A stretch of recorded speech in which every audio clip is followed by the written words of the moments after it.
What if one of the most famous US foreign policies from 1823 isn't dead but quietly weaponized for empire? The Monroe Doctrine promised the Western Hemisphere to the United States, but the story didn't end there. Today, a new version is emerging, shaping geopolitics without firing a single bullet. Latin America has become the chessboard, and the pieces are already moving. But why now, nearly 200 years later, is this doctrine being resurrected? What does it mean for countries like Venezuela, Cuba, and Nicaragua? And who truly benefits from this quiet reclamation? History, it seems, has a way of repeating itself in upgraded form. The question is no longer whether America will act, but how subtly it will do so. Every empire faces the same temptation: expansion disguised as security. The Monroe Doctrine was never just a policy, it was a blueprint for power. But few realize the modern iteration goes far beyond military might. Today, economic leverage, sanctions, and strategic alliances are the new weapons. The West has often underestimated the art of quiet empire. The new Monroe Doctrine doesn't need wars to bend nations to its will. It moves invisibly, like water carving a canyon over decades. And in its path, rival powers like China and Russia are forced to respond. Latin America becomes more than a continent. It becomes a test lab for modern imperialism. And if history is a guide, those who ignore the warning are doomed to repeat the consequences. So buckle up. We're about to trace the lineage, the strategy, and the hidden gears of a doctrine reborn. In 1823, President James Monroe issued a statement that would echo for centuries. The Monroe Doctrine declared the Americas off-limits to European colonial ambitions. On the surface, it was a simple warning: stay out of our backyard. But beneath the rhetoric was a nascent claim of hemispheric authority. No European monarch could touch these lands without consequences. At the time, the US lacked the military power to enforce such threats. Instead, it relied on Britain's naval strength as a deterrent. Europe interpreted it cautiously, but the message was clear: the Americas belonged to the Western Hemisphere. Critics called it naive. Supporters saw the beginning of American influence. It was less a law than a declaration of intent, a symbolic claim to power. The doctrine promised protection for fledgling Latin American republics. Yet the irony was that protection often masked self-interest. The seeds of modern empire were planted under the guise of liberty. For decades, the doctrine remained largely theoretical, referenced but rarely enforced. Still, it shaped every US interaction with its southern neighbors. Treaties, interventions, and trade agreements all traced back to this principle. And the map of influence quietly began to expand. The Americas were slowly being framed as a US sphere of authority. It was history's first whisper of a policy that would grow stronger over centuries. But the story of expansion was only beginning, hidden behind lofty words. The Monroe Doctrine sounded noble, but its reality was far more strategic. No European interference, often translated to US influence, filling the void. Newly independent nations like Venezuela, Mexico, and Colombia became laboratories of American diplomacy. Economic interests quietly shaped which governments thrived and which stumbled. The doctrine's language gave moral cover for intervention. Merchants, bankers, and industrialists began eyeing Latin America as untapped markets. And the promise of sovereignty was selectively applied, depending on US needs. Military force was rarely needed. Coercion came through loans, treaties, and alliances. This strategy set a precedent for covert control. The Monroe Doctrine was less a shield and more a blueprint for influence. Over time, the US learned how to project power without outright war. Diplomacy became a weapon, trade became leverage. Every handshake and treaty carried the weight of potential coercion. Latin America was simultaneously sovereign and under surveillance. History often remembers the doctrine as defensive, but its impact was offensive in practice. The lesson: true power doesn't always announce itself with cannons. It flows subtly, from economy to politics to culture, and the Hemisphere became a proving ground for these techniques. What started as a warning to Europe evolved into a playbook for hemispheric dominance. The stage was set for centuries of quiet empire building. By the early 1900s, words were no longer enough. Theodore Roosevelt expanded Monroe with the famous Big Stick policy. The US claimed the right to intervene in Latin America to maintain order. Cuba, Panama, Nicaragua, no nation was entirely safe from scrutiny. Military action became a tool of diplomacy, not just defense. The Panama Canal was constructed under this principle, asserting strategic dominance. Latin America became a laboratory of American interventionism. The doctrine transformed from warning to active management. Governments were propped up or toppled depending on U.S. interests. Dollars and troops were interchangeable instruments of control. International law became a flexible tool for empire. The big stick was a message. Influence backed by force is more persuasive. History repeated itself in cycles of intervention and diplomacy. And the message to the Hemisphere was clear. The U.S. was watching. Latin American leaders learned that sovereignty had limits. Trade concessions, debt agreements, and political deals became common leverage points. The Monroe Doctrine had evolved into a regional strategy, and the region took notice. Every rebellion, uprising, or crisis was an opportunity to assert influence. Empire rarely announces itself. It maneuvers patiently, like a predator. The Roosevelt Corollary was the first major step toward the modern new Monroe Doctrine. The Monroe Doctrine seemed like a relic of the past, but recent decades proved it's far from dead. Policymakers quietly revived its principles under the guise of hemispheric security. Latin America, long neglected, returned to the center of U.S. strategic planning. Think tanks, intelligence agencies, and Wall Street quietly coordinated influence operations. Presidents from both parties referenced Monroe in speeches, hinting at renewed vigilance. The doctrine became less about stopping Europe and more about controlling outcomes. Covert interventions, sanctions, and financial pressure became the modern arsenal. Venezuela and Cuba were no longer anomalies. They became laboratories of a silent empire. The old warning had evolved into an active blueprint for dominance. Diplomacy now operates as a weapon, sometimes stronger than tanks or missiles. The U.S. learned that influence could be expanded without public conflict. Latin American leaders quickly realized that sovereignty often came with invisible strings. Aid packages and investment agreements became double-edged swords. The threat of economic collapse or international isolation is wielded as silently as the big stick, and the Hemisphere began to notice subtle shifts in power dynamics. Countries once distant from U.S. interests now felt its reach in commerce and politics. Modern Monroe strategies blur the line between defense and control. Every action, public or secret, reinforces a hemispheric hierarchy.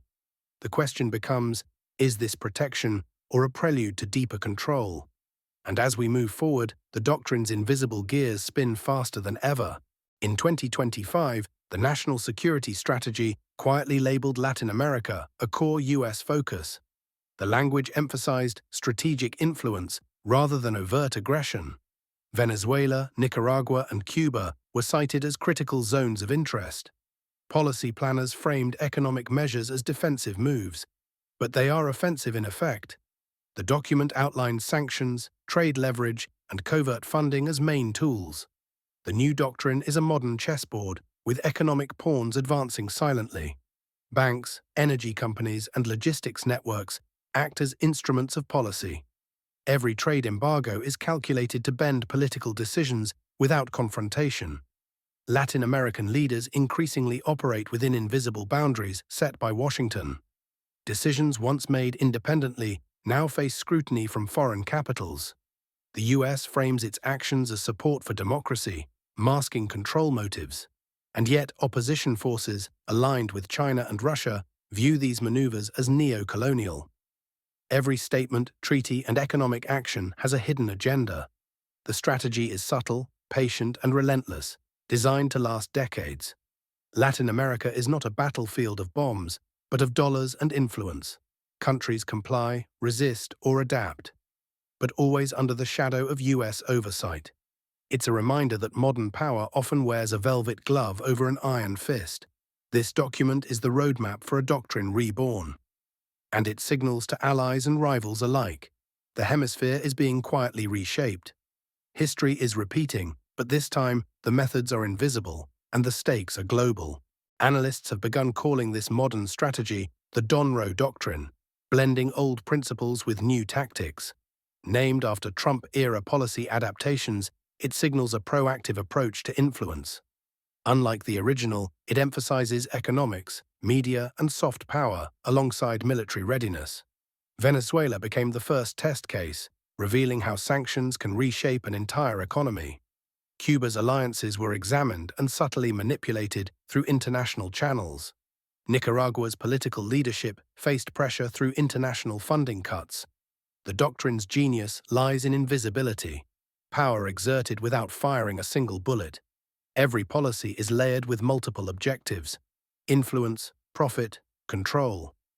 Latin American elites quickly understood that cooperation was often the safer path. Resistance is met not with war, but with carefully designed consequences. The Monroe Doctrine isn't written in treaties, but in financial spreadsheets. It's a quiet empire, expanding through commerce, diplomacy, and subtle intimidation. The Hemisphere becomes a laboratory for strategies that could later be applied worldwide. Countries like Mexico and Panama watch closely, wary of their own sovereignty. Allies in South America are courted with incentives they cannot refuse. Rivals like China see it as a challenge, escalating their own presence in response. And the world begins to see Latin America not as a collection of nations, but as a controlled sphere. The old Monroe Doctrine has evolved into a sophisticated mechanism of modern power. The US is no longer just a neighbor, it's the invisible architect of influence. The question remains, how far can this quiet reclamation go before it meets resistance too strong to control? Venezuela's story is the clearest modern example of the doctrine in action. Sanctions crippled the economy, creating political pressure from within. Oil exports, once the lifeblood of the nation, were weaponized to bend decisions. The regime's survival depended not just on politics, but on external tolerance. US pressure forced alignment with broader hemispheric priorities. Banks and financial institutions played a pivotal role in restricting access to global markets. Every shipment of crude or cash became a calculated lever of control. The message was subtle: comply or face economic isolation. Political factions within Venezuela began negotiating under invisible supervision. Dissenting voices were suppressed through both internal and international mechanisms. The strategy showcased the effectiveness of non-military dominance. Economists refer to this as financial warfare, a core principle of the modern doctrine. The Monroe Doctrine allows control without public confrontation, leaving plausible deniability intact. Venezuelan citizens feel the pressure, but few see the hands guiding it. Neighboring countries observe cautiously, weighing the risks of similar interference. The world sees protests, shortages, and unrest, but not the orchestration behind them. Sanctions were not chaos, they were calculated instruments of influence. Every action, restriction, or negotiation was carefully timed. Venezuela became a model for modern empire in action, and it serves as a warning. Modern power doesn't need tanks, it thrives in silence. Venezuela is not just a test case, it's a warning about the global oil chessboard. The United States has long understood that energy is power in its purest form. Controlling oil exports gives leverage over politics, economies, and even international alliances. Sanctions are effective because they hit the very lifeblood of a nation's economy. Every shipment delayed or blocked sends a message without a single gun fired.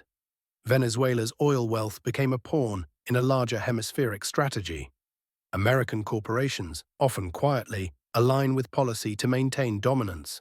Financial sanctions are paired with diplomatic nudges, creating an invisible squeeze.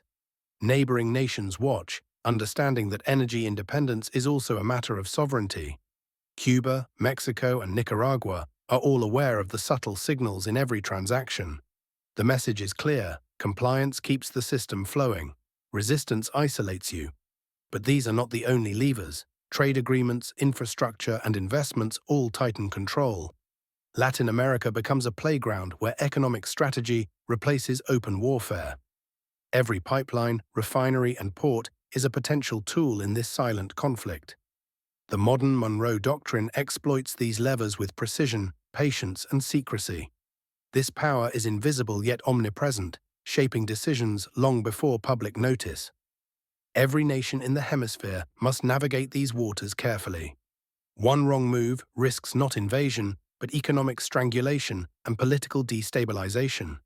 Venezuela proves that modern empire can be exercised quietly, efficiently, and globally. The world may see chaos on the surface, but underneath lies a carefully orchestrated plan of influence. The US may move silently, but global powers are not idle observers. China has invested billions in infrastructure, ports, and loans across Latin America. Russia maintains alliances, offering military training, advisors, and diplomatic support. Every American move triggers a strategic response from these rival powers. Latin America has become the stage for a subtle geopolitical tug-of-war. Caracas, Havana, and Managua are all under scrutiny from multiple global capitals. China's Belt and Road projects threaten to counterbalance US influence quietly. Russia uses political rhetoric to sow resistance against American pressure. Yet the US doctrine anticipates this pushback, using it to justify stronger oversight. Each interaction is layered with hidden agendas and long-term planning. Latin American leaders must navigate between giants while maintaining their sovereignty. The region becomes a proving ground for multipolar strategy. Every trade deal or infrastructure loan has consequences far beyond the immediate country. And while public headlines focus on local politics, the real game is global. China and Russia are forced to play by American rules or risk isolation. Yet every resistance attempt becomes another data point for refining influence strategies. Latin America is no longer just a region, it's a laboratory for global power plays. The modern Monroe Doctrine leverages every rival move to strengthen its own position, and every quiet intervention signals to the world that US authority extends beyond borders. The question remains, can Latin America escape this invisible tug-of-war, or is it destined to be a chessboard forever? Cuba is more than just a neighbor, it's a symbol of resistance and alignment. Its alliances with China and Russia create friction with US ambitions. Washington's policies toward Havana have evolved from hostility to strategic subtlety. Covert funding, diplomatic engagement, and trade restrictions all influence the island quietly. Cuba's political leadership is constantly aware of the invisible hand shaping outcomes. Every port, ship, and shipment is analyzed for leverage points. The island's sovereignty is a bargaining chip in a larger hemispheric strategy. Sanctions target not just economics, but the perception of autonomy.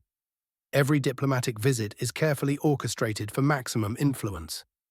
Public speeches mask hidden intentions, allowing policy to move unnoticed. The doctrine uses Cuba as both a cautionary tale and a test site. Every action sends signals to neighboring nations. Influence can be subtle but powerful. US intelligence closely monitors internal and external political dynamics. Cuba's alliances force Washington to adapt, creating a dynamic, ongoing game of power. Soft power, propaganda, and economic incentives become key instruments of control.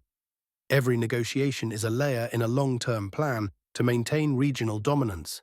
Cuba's struggle reflects the larger pattern of modern imperialism: influence without invasion. Latin America watches closely, learning which moves invite compliance and which invite retaliation. The new Monroe Doctrine is alive in Havana, and its impact echoes across the hemisphere. And as history shows, no island remains immune when empire silently advances. Panama has always been a strategic jewel in the hemisphere. The canal is more than a waterway, it is the artery of global trade. Control over such choke points has historically defined empires. The US leveraged this geographic advantage for decades, a model of the modern doctrine. Even today, influence is maintained through subtle agreements and inspections. Trade routes become instruments of power, guiding decisions far beyond the canal. Latin American nations understand that geography can dictate political independence. Every shipment passing through Panama carries implicit leverage. Corporations and governments alike are aware of the canal's strategic significance. This makes Panama a testing ground for covert influence, long before public headlines notice. Sanctions or restrictions could ripple across the hemisphere, shaping economic and political realities. The canal exemplifies the doctrine, control without overt conquest. History teaches that nations with strategic locations often face subtle pressures from empires. Washington has perfected the art of guiding outcomes quietly through trade and diplomacy.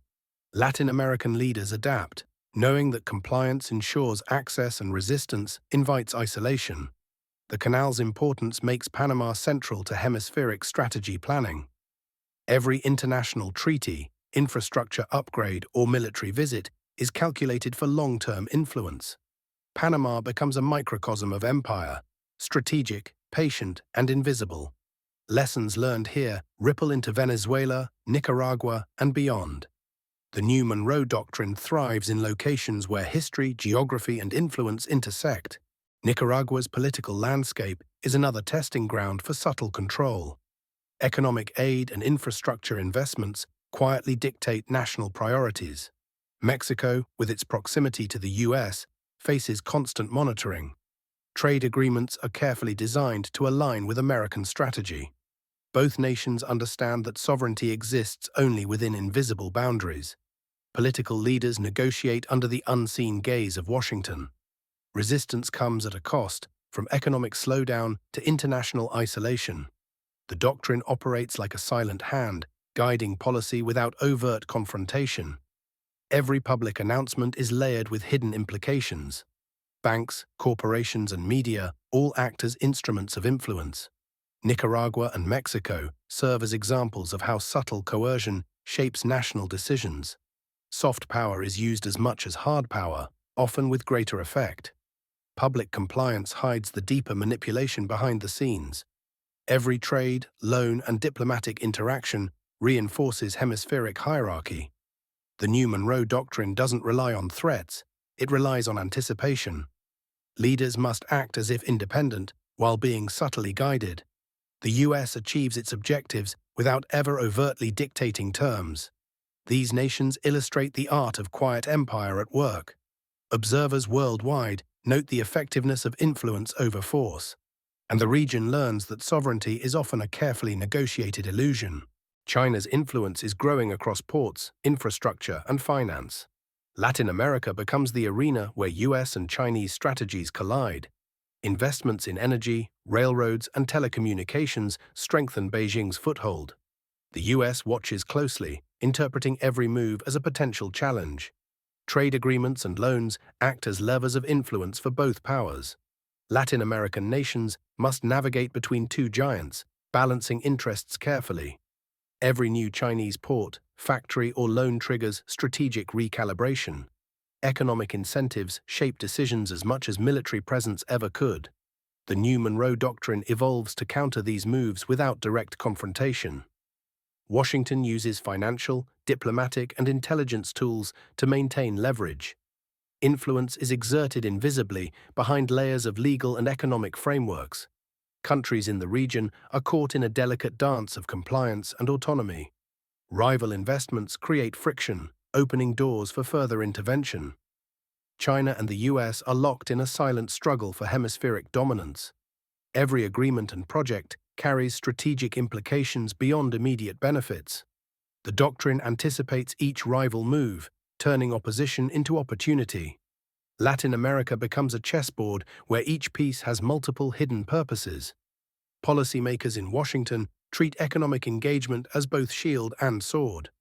The subtlety of modern empire contrasts sharply with the obvious military campaigns of the past, and history reminds us that influence exercised invisibly is often more enduring than force. Russia has long sought to expand influence in the Americas, challenging US dominance. Moscow provides military training, arms, and advisors to key allies. Every Russian move is calculated to test Washington's limits. The new Monroe Doctrine incorporates these challenges into long-term strategy. Latin America becomes a site for proxy influence without outright war. Economic partnerships, media campaigns, and political alliances extend Russia's reach. The US counters quietly, using sanctions and financial leverage to limit exposure. Every nation caught between these powers faces subtle coercion. Policy decisions are rarely independent. They are part of a layered global game. Diplomatic statements often mask deeper strategic maneuvers.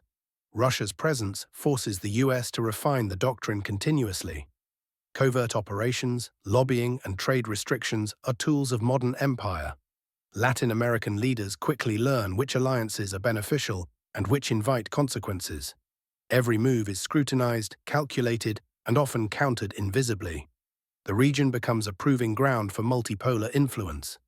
Russia tests, the US adapts, and the Hemisphere feels the tension. Modern empire thrives in these invisible tug-of-wars, shaping outcomes subtly.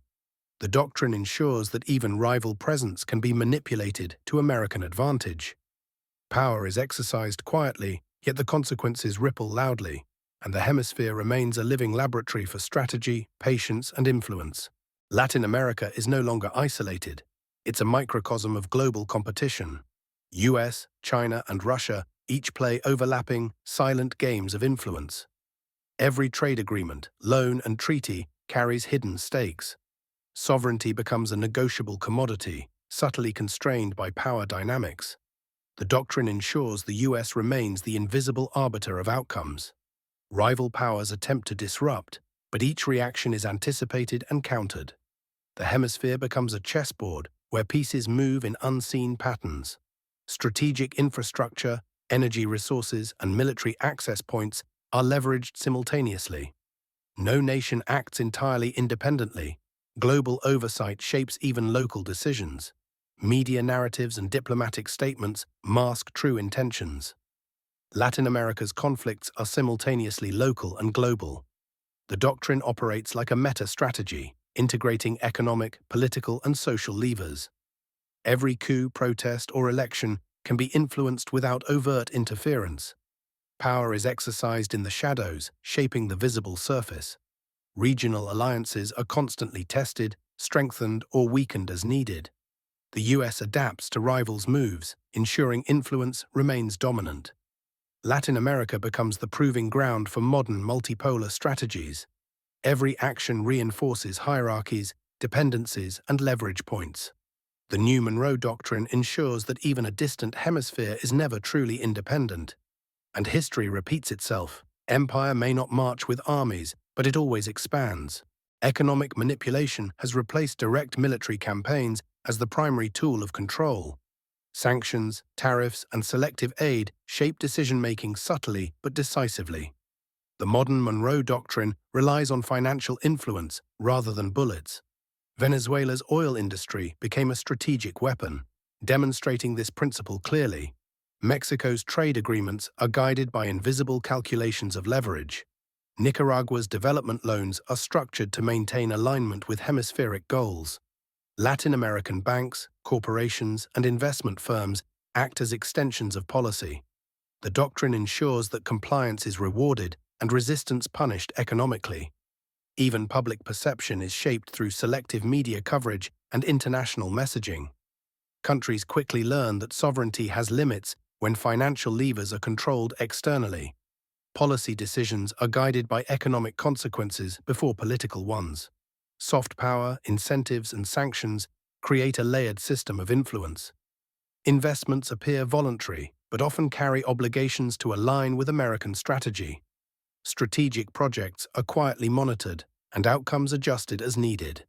The hemisphere is subtly reshaped through markets, resources, and trade networks. This silent strategy can achieve what armies once attempted openly. Nations comply, negotiate, or adapt, but always within the framework of influence. Economic power becomes the most durable form of control. Modern empire thrives where money flows and sovereignty bends. The doctrine proves that the invisible hand of empire is often stronger than its visible fist. Influence today relies on persuasion, not just coercion. Media campaigns, cultural diplomacy, and educational exchanges shape perceptions quietly. Hard power, military presence, remains a background threat, rarely the first instrument. Soft power guides decisions before hard power is needed. Trade networks, resource access, and financing create subtle dependencies. The doctrine uses these dependencies to predict behavior and encourage alignment. Public speeches and treaties act as signals, not instructions. Compliance is rewarded with investments, partnerships, and favorable trade. Resistance is met with delays, restrictions, and economic inconvenience. Political messaging subtly reinforces the power hierarchy without overt confrontation. Regional media shapes narratives, often amplifying US influence. Cultural exchanges reinforce strategic relationships and ideological alignment. Latin American governments navigate this web carefully, knowing resistance is costly. Soft power ensures obedience is voluntary, making control sustainable. Hard power remains a contingency, reinforcing invisible influence when necessary. Every nation learns the rules of silent compliance under the doctrine.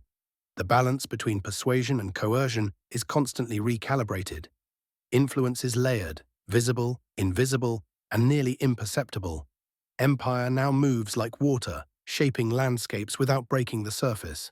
And the lesson is clear. True power is exercised quietly, subtly, and strategically. Latin America is being reshaped into spheres of influence dictated by global power dynamics. The new Monroe Doctrine quietly defines the limits of autonomy. Borders remain, but policy decisions are often pre-negotiated by external powers. Economic dependencies ensure alignment with strategic objectives. Political leaders navigate a complex web of incentives, sanctions, and rival pressures. China and Russia attempt to create counterbalances, but US strategy anticipates every move. The doctrine ensures Washington remains the silent arbiter of outcomes. Trade, finance, and infrastructure become invisible chains linking nations to hemispheric strategy. Every election, negotiation, and policy announcement is subtly shaped by these dynamics. Sovereignty exists in theory, but influence defines reality. Latin America's decisions ripple globally, impacting trade, security, and diplomacy. Regional conflicts become tools for long-term strategic calibration. Cooperation is incentivized, resistance is contained, and influence grows without public confrontation. The doctrine ensures that even seemingly independent actions align with larger hemispheric goals. Rival powers are forced into predictable responses, reinforcing US dominance. The hemisphere becomes a laboratory for modern empire and silent influence. Every nation learns which behaviors invite reward and which invite restriction. Maps drawn in capitals far away quietly dictate regional realities. Empire moves silently, patiently, and persistently. The new Monroe Doctrine proves that influence without overt conquest is the most effective power of all. History shows that empires, once ascendant, rarely contract voluntarily. The Monroe Doctrine, reborn, ensures the US continues expanding influence quietly. Latin America is not unique. It is the latest stage of a timeless cycle. Venezuela, Cuba, Nicaragua, Mexico all serve as examples of what happens when influence is exerted subtly. Rival powers can resist, but the doctrine adapts faster than open confrontation allows. Every nation caught in this web faces choices between compliance and risk. The hemisphere is being quietly redrawn, one economic lever at a time. Maps, treaties, and policies act as instruments of control invisible to the public eye. Soft power and sanctions replace cannons and soldiers. Empire logic dictates that once influence is established, it expands wherever possible. The new Monroe Doctrine ensures that no challenge goes unanswered, only recalibrated. Every intervention, economic or political, strengthens the framework of dominance. The lesson is clear: resistance is expensive, compliance is rewarded. Latin American nations must navigate this landscape with caution, foresight, and subtlety. Rival powers like China and Russia serve as catalysts, shaping the strategy without derailing it. Every crisis becomes an opportunity for reinforcement of control. History may repeat, but the methods now are invisible, patient, and enduring. The US continues to refine its tactics, preparing for decades of quiet empire. Sovereignty is often a facade. Influence, unseen but potent, shapes reality. And as the world watches, it must remember, silent empires are the most dangerous, and history favors those who understand their logic.